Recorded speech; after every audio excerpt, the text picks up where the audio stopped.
Nos recônditos da existência humana, entre a finitude de nossa percepção e a ânsia de transcendência, reside um mistério envolto em questionamentos. Será possível fazer contato com o além?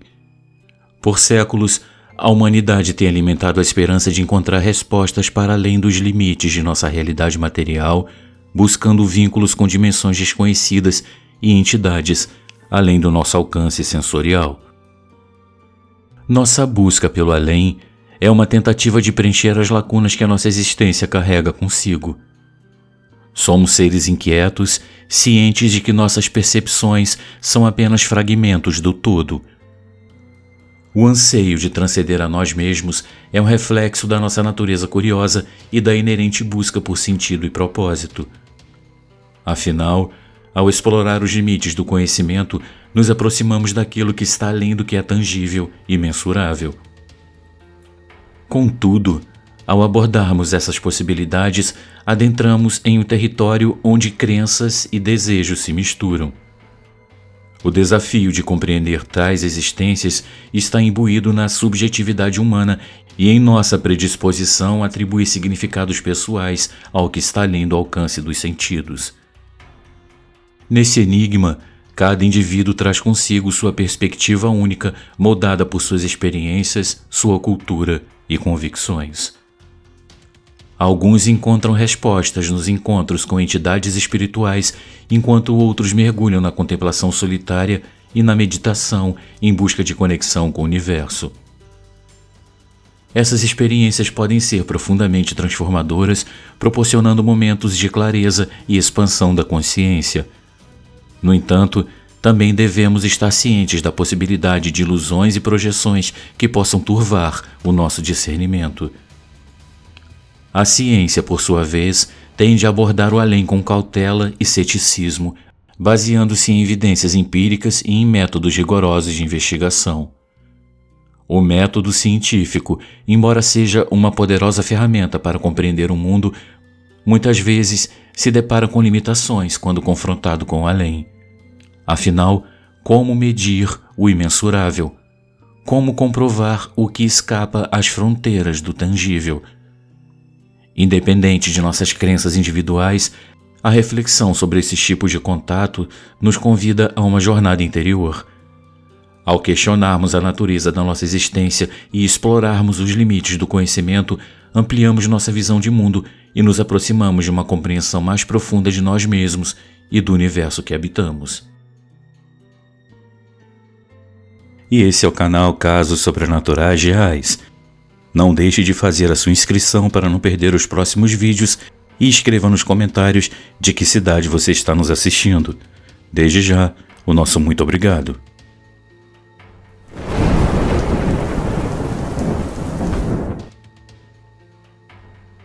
Meu filho me perdoou.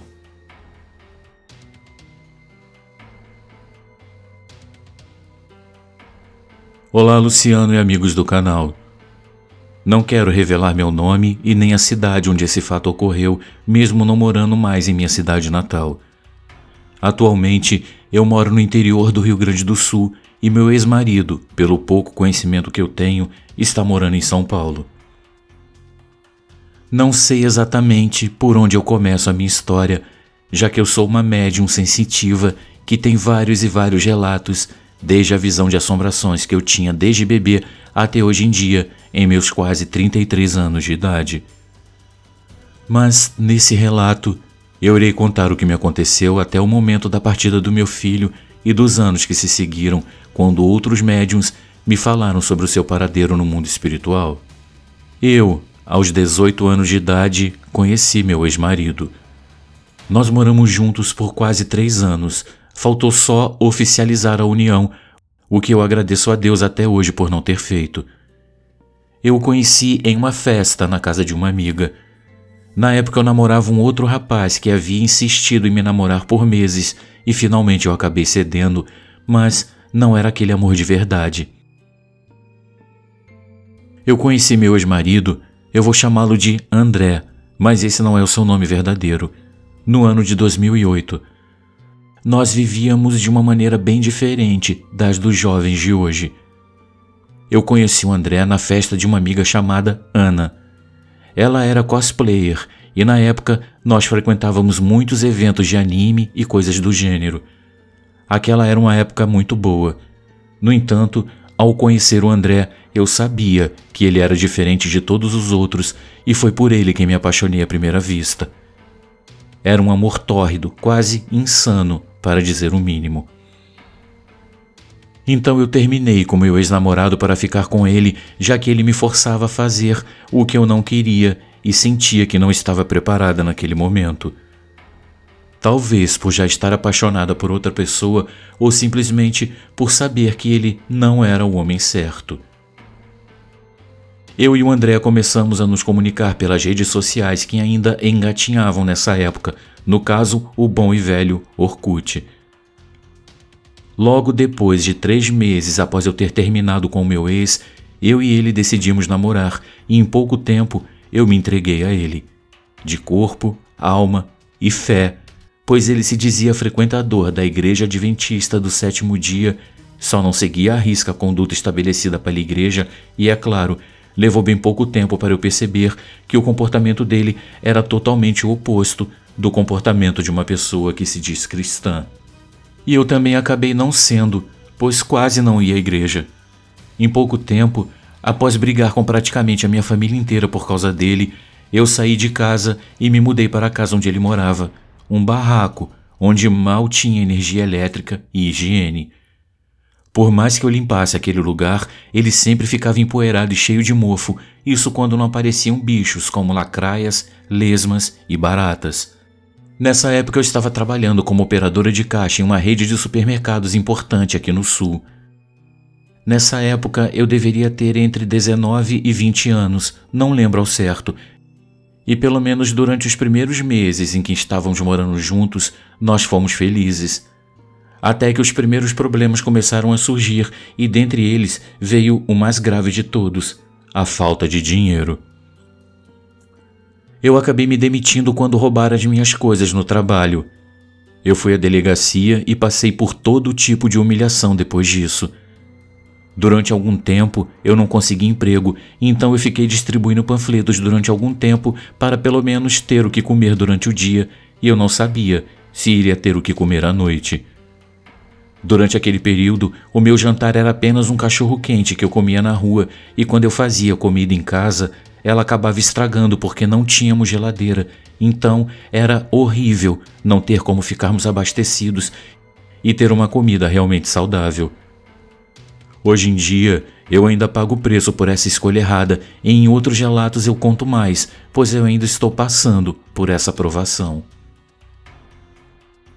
Enquanto eu vivia e convivia com ele, eu tive muitos percalços.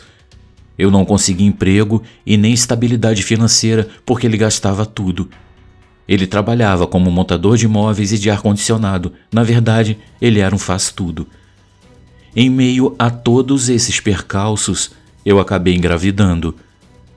Quando eu fui lhe dar a notícia, ele me acusou de estar mentindo e eu até precisei provar para ele indo fazer um exame em uma unidade de saúde perto de onde morávamos. Luciano, me desculpe se a minha história for um pouco confusa e eu não me lembrar de todos os detalhes, é que a minha memória fez questão de deletar certas coisas desse período. Então, ao saber da minha gravidez, eu ouvi quando a mãe dele e ele estavam planejando me dar um remédio abortivo. Eu me lembro de estar deitada, deprimida por não conseguir trabalho e sem saber o que fazer da minha vida, quando eu ouvi os dois planejando os detalhes, sem saber que eu estava acordada, ouvindo a tudo. A mãe dele trabalhava em um hospital como recepcionista, mas estava cursando faculdade para seguir no ramo jurídico. Em resumo, ele me deu tal remédio, dizendo que era apenas um fortificante, e o meu maior erro foi ter acreditado nele, mesmo após eu tê-lo confrontado e ele ter me dito que jamais faria algum mal ao nosso filho. Então, em plena madrugada, eu senti fortes dores agudas na minha barriga e quando eu fui ao banheiro, eu senti o meu filho deslizando por entre as minhas pernas. Anos mais tarde, em uma sessão espírita, todos diziam conseguir ver uma criança parada ao meu lado e diziam que ele estava com muita raiva por não poder ter nascido. Eu fiz muitas orações pela alma dele até que ele seguiu seu caminho. Recentemente, em 2019, um pouco antes do mundo parar devido à pandemia, eu vi a imagem de um menino brincando no parque com um cachorrinho. Eles estavam correndo e se divertindo. Então eu parei no meio da rua para observá-lo e vi que ele deveria ter mais ou menos a idade que o meu filho teria se estivesse vivo.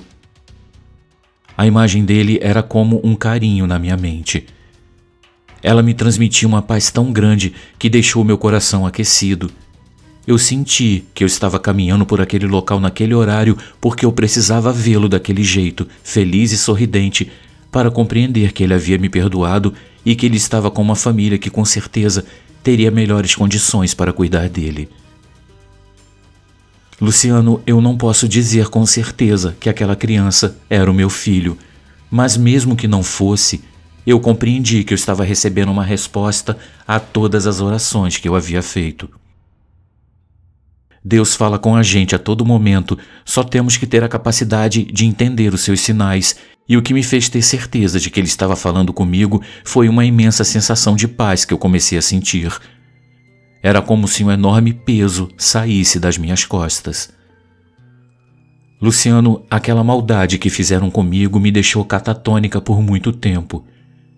Eu ainda demorei um tempo para me recuperar totalmente, e enquanto eu lutava para pôr a minha cabeça em ordem, eu tentei acabar com a minha vida por 2 vezes, uma em 2013 e outra em 2017. Então a visão que eu tive daquela criança foi algo que realmente me fez um bem além da conta. Foi a partir daí que a minha vida ganhou um novo significado. Eu tenho outros relatos sobre isso, desde aparições, premonições dos outros, cirurgias espirituais, regressão que eu fiz quando pequena porque eu e minha mãe não nos dávamos bem, somente nos tolerávamos porque morávamos na mesma casa. Com o tempo eu vou enviando esses relatos para o canal. Eu agradeço desde já a atenção de todos e fiquem com Deus.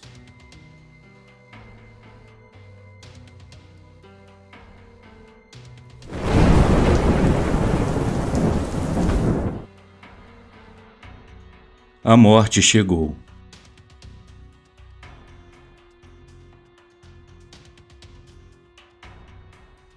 Olá, Luciano. Olá a todos do canal. Meu nome é John. Eu moro em Fortaleza, no Ceará, e tenho 53 anos. O que eu vou lhes contar aconteceu comigo no ano de 2020. Certa noite eu estava na varanda do meu apartamento tomando um ar, pois naquela noite ventava muito e o dia havia sido muito quente. Aconteceu por volta das 7h30 da noite. Minha esposa estava na sala assistindo novela e eu lá na varanda, quando de repente o vento parou e eu vi que nada se mexia, nem mesmo uma única folha nas árvores. Todos os cachorros da rua e da vizinhança começaram a latir, até o meu, que na época era apenas um filhote. Então eu escutei um murmurar no meu ouvido dizendo: "A morte chegou no condomínio." Eu fechei os olhos e quando eu os abri novamente, parecia que tinha uma película com uma cor meio avermelhada nos meus olhos e a rua pareceu estar distorcida. Quando eu fechei e abri os olhos de novo, tudo voltou ao normal. O vento começou a soprar novamente da mesma forma e com a mesma intensidade, e os cachorros, como que ao mesmo tempo, pararam de latir. O barulho havia sido tão alto que a minha esposa veio até a varanda para saber o que estava acontecendo e perguntou por que os cachorros estavam tão inquietos. Luciano, eu respondi na hora dizendo que eu havia acabado de receber um aviso. Ela ficou espantada e quis saber que tipo de aviso e do que eu estava falando. Eu respondi que não sabia exatamente por quê ou de quem, e eu respondi a frase que eu havia ouvido. A morte chegou no condomínio. Ela, que estava debruçada no parapeito da varanda, bateu em uma madeira e disse apenas: "Isola." O engraçado é que quase que imediatamente, como em um estalo, ela me disse: "Já sei, é para levar o Sr. Murilo." Luciano, o Sr. Murilo era um sargento aposentado que morava no apartamento 103 e sofria de enfisema pulmonar há muito tempo. Eu então falei para ela que a morte geralmente não vem para levar quem já está doente, e sim quem está bem vivo.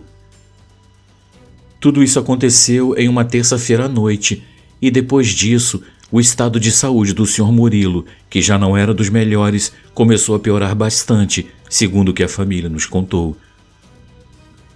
Quando foi no sábado, às 10 da noite, eu armei a rede na sala e fui jogar videogame, e o meu cachorrinho estava embaixo da rede. Quando o relógio marcou meia-noite em ponto, o cachorro começou a latir e eu briguei com ele para fazê-lo ficar quieto, e foi então que eu percebi que ele latia em direção à janela que dava acesso para a varanda, e quando eu olhei, eu vi um vulto parado na janela. Essa visão durou apenas alguns segundos e então ele saiu andando em direção às escadas. Eu corri para ver se dava para ver o que era aquilo e eu não vi nada, apenas o portão que ficava no final das escadas que estava fechado. Então eu voltei para a rede e voltei para jogar videogame. Foi quando eu escutei novamente aquela voz me dizer: levante-se e vá embora. Saia daqui, porque o que está lá fora não está para brincadeira. Eu fiquei todo arrepiado e tirei todas as tomadas da parede e nem desliguei os aparelhos. Peguei meu cachorro e fui para o meu quarto tentar dormir. E então, Luciano, exatamente às 9 da manhã do domingo, a minha esposa me acordou para me dizer que o Sr. Murilo havia nos deixado durante a madrugada.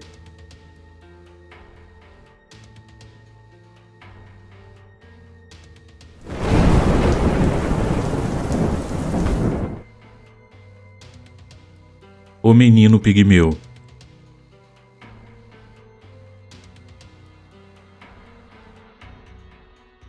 A vida e a morte são elementos paradoxais, já que guardam muitos mistérios em sua existência.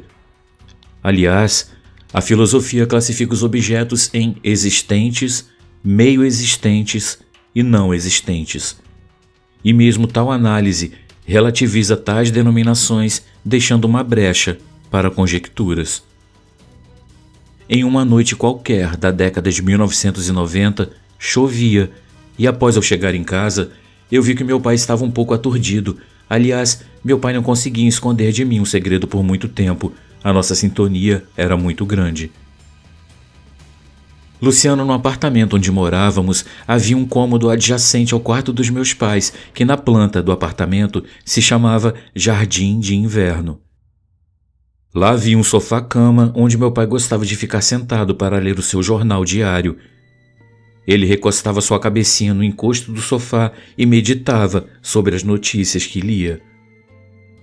Nesse ambiente, havia uma luminária perto do sofá-cama em cima de um criado mudo. Ele costumava acender essa luz para auxiliar sua leitura. Ele fazia desse hábito um momento de tranquilidade sem par.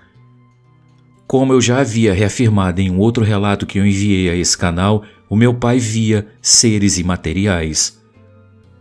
No entanto, o que eu irei contar aqui parece superar as minhas expectativas em termos de casos reais sobrenaturais ocorridos em meu entorno, especialmente em se tratando do meu pai. Eu estava sentado estudando na sala e meu pai veio até mim e resolveu me contar o que havia acontecido com ele na noite anterior. Como de costume, ele havia sentado no jardim de inverno por volta das 9 da noite e então acendeu a luminária para ler o jornal e um livro de crônicas. Entre uma leitura e outra, meu pai recostou a cabeça e em um dado momento ele cochilou. A luminária estava acesa e ele resolveu deitar-se um pouco e acabou pegando no sono. Logo após uns 15 minutos, ele acordou e viu um menino que aparentava ter cerca de 17 anos, medindo mais ou menos 1,30 m, com vários ossos presos no meio dos cabelos, olhos grandes e sem camisa, olhando profundamente em seus olhos. A reação dele foi de pavor, dada a nitidez da imagem, mas o cansaço o vencia de tal modo que ele proferiu as seguintes palavras: "Olha aqui, eu estou muito cansado. Você quer ficar aí? Que fique. Eu não irei me levantar e fugir daqui, mesmo apavorado." E olha, nem vou acender a luz da luminária que você apagou. Quer ficar aí? Que fique. O meu esgotamento é maior do que o meu medo. Luciano, meu pai me contou que a tal aparição ainda ficou no foco da visão dele por aproximadamente uns 10 minutos. Depois eu contei para o meu irmão e para minha mãe e ambos ficaram boquiabertos com a transparência do fenômeno e com a forma como meu pai o havia relatado para mim.